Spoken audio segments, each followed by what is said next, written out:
Greetings, upstanders. Dr. O here. And I guess first thing I was just thinking, as my title says, it's like, what the Chuck Schumer? Like, what's going on? Like, you reverse course on how you're going to support this bill just like within 24 hours or less. This is so problematic on many levels.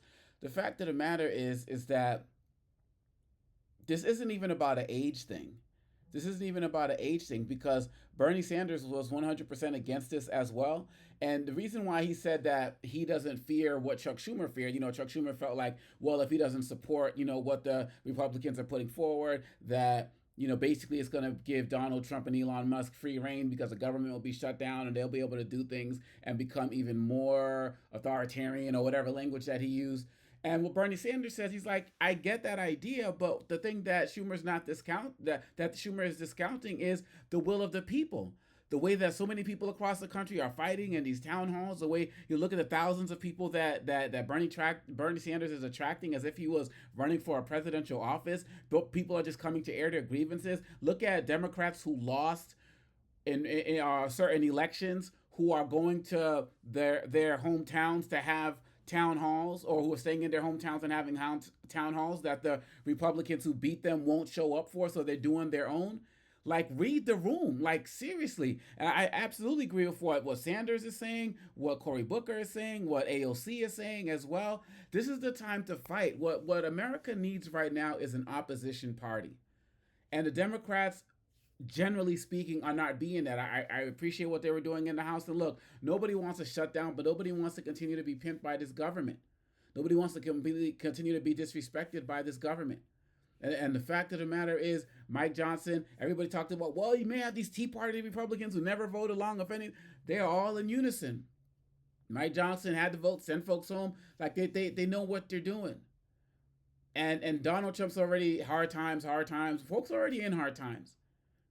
And we are looking for people who are going to take a stand.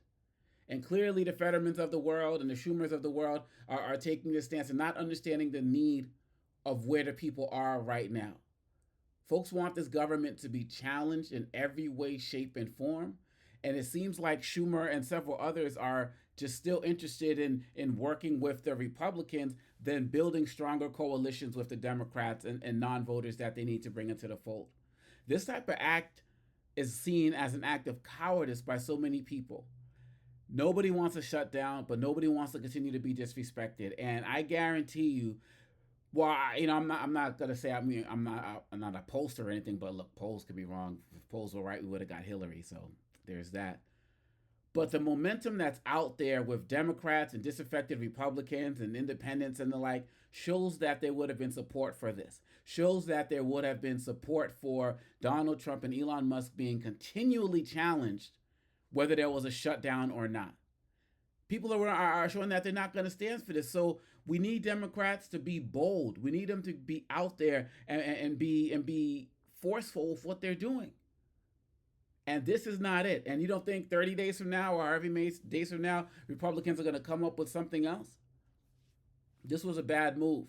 And I get the idea, leadership, so on and so forth. You have different decisions and calls to make, but we're in a different space. You can't keep governing like it's, 2012 or 1992 or, 2002. Like, we're in different times now, in desperate times now. Desperate times call for desperate measures.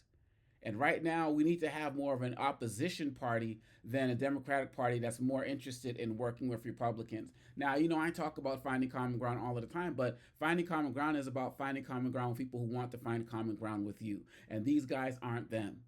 And I believe that, particularly coming into these midterms and stuff, there are Republicans out there, there are moderates out there who are not MAGA, who see what's going on, who'll be willing to actually work with Democrats.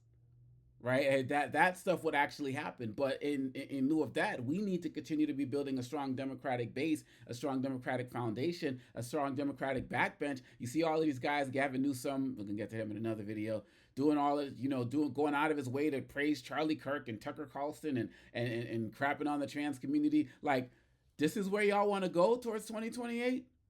This is really where y'all want to go?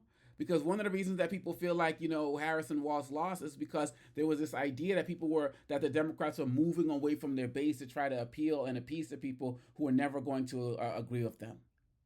And Schumer's actions were the latest in line to do that. So it's really problematic. We need more of an opposition style mindset like we see in other countries, because this is the fight for the continuation of the American experiment. And right now, Schumer is failing that test. What do you think? Let me know. Peace.